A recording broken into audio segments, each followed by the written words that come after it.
বিবেকানন্দের জন্মদিনে স্বদেশ মন্ত্র পাঠ করে শোনাচ্ছি। স্বদেশ মন্ত্র। বিবেকানন্দ।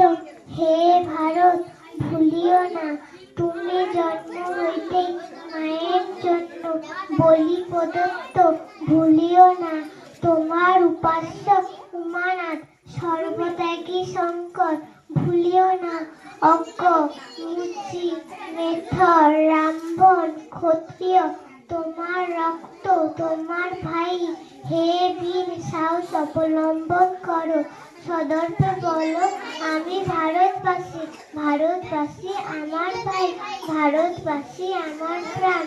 ভারতের দেবদেবী আমার ঈশ্বর, ভারতের সমাজ আমার শিশুসজ্জা, আমার যৌবনের উপবন, আমার বার্ধক্যের বারাণসী। আর বলো দিন-রাত, হে গৌরীনাথ, হে জগদম্বে, আমায় মনুষ্যত্ব দাও। মা, আমার দুর্বলতা কাপুরুষতা দূর করো, আমায় মানুষ করো। নমস্কার।